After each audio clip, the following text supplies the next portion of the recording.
When you meet someone for the first time, wouldn't it be nice to know if he really likes you or whether he's just being polite? And when you're out with him and he's gone quiet and you're wondering why he isn't saying anything, wouldn't it be nice to know if you had said something wrong or whether he just doesn't have anything to say? Men are hard to read. And it's annoying because most of us are really good at reading other women. We know what our girlfriends are thinking before they even say a word. So why are men so difficult? Well, maybe it's because men lie. Hi, I'm Amy Waterman. I am a love expert here at yourbrilliance.com.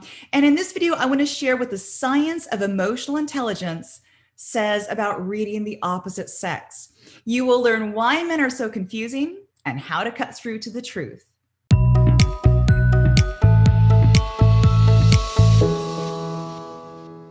So here's the funny thing.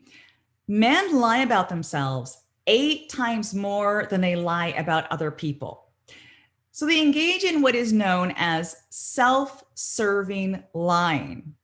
These are lies that make them look better, more successful, more powerful, more interesting. Now, women lie just as much as men, but they tend to lie about different things. They engage in what's known as pro-social lying, which is not telling the truth in order to protect other people's feelings or keep the peace. So a man will say, I've got this incredible beach house, when in fact, he's got this tiny beach shack that he's renting along with 4 other people. And a woman will say, I'm enjoying talking to you so much, when in fact, she can't wait to get home and her feet are killing her and she is bored out of her mind. So that's why my number 1 rule when it comes to reading a man like a book is ignore what he says. People can say anything, right? When we want to make a good impression on someone, we calculate the impact of what we're about to say. We always consider how it's going to be received. And if we think it won't serve us, then we won't say it. If we're men, we say what makes us sound good. And if we're women, we say what the other person wants to hear. We are using our words to achieve a goal, and that's the goal of social connection. We're not going to risk rejection by speaking the unpleasant truth. So don't look for truth in what's coming out of his mouth, and don't look for truth in what he texts you. Always look at what he's saying in the context of a game, which is the game of using words to manage other people's perception of you. Number 2 is ditch the self-consciousness. Something that fogs up our truth sensors is being self-conscious. When we're focused on ourselves and how we're coming across to other people, our cognitive resources get chewed up by all of this internal chatter, rather than being free to take in information about our environment and that other person. So if you are going to read him accurately, you can't see him through the lens of your own self-consciousness. For example, research has found that people who feel insecure tend to see rejection when there's actually none there. So he seems a little cold and you conclude he's gone off you. Your feelings about yourself get mixed in with what you observe, and you can't see what's going on objectively. All you're seeing are your own fears and insecurities. Now, if you struggle with this, a very, very good strategy is to ask your friends for their take.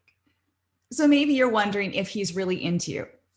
Well, ask your friends, because if they have seen the 2 of you together, then chances are they are going to have a pretty good sense of whether this is going to go anywhere. Now, whether or not they feel comfortable giving you that unvarnished truth is another story. Number 3 is rely on your emotional intelligence. Our brains analyze everything. They will pick apart every single nuance of his behavior and come up with 1,001 potential explanations for why he said, I can't do anything this weekend. So don't trust your brain.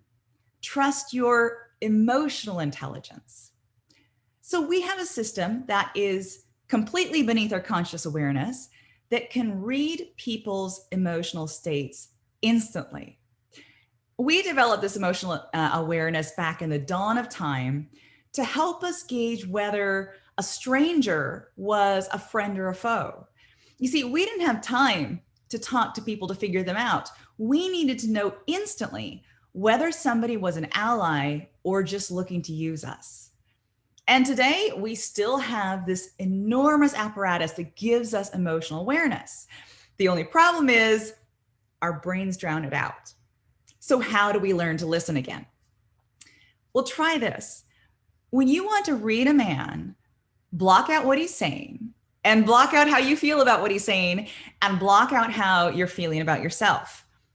Instead, just sit back and observe him and keep your eyes on him and soak in that energy of the interaction and ask yourself, what is this man feeling right now?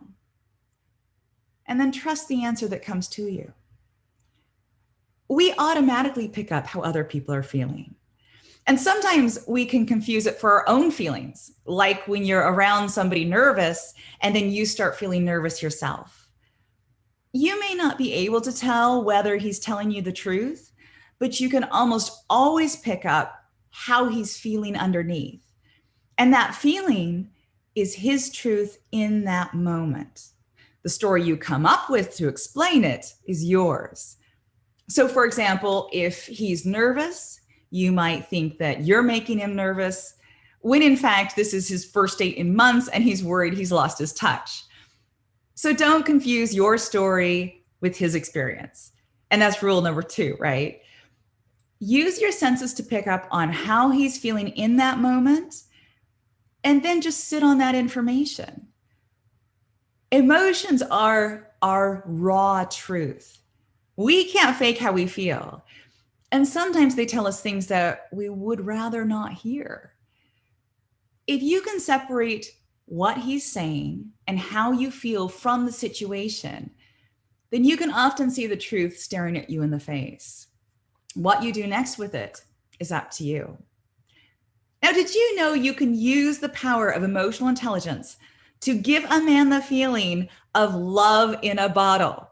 Yes, it's true. You can actually use your emotional state to affect his emotional state. And it all comes down to this cool science of mirror neurons. Now, I explain a lot more about this in my book, The Pleasure Principle, but right now you can get a free chapter with the link I'm going to give you. I'm not going to tell you how to get a man.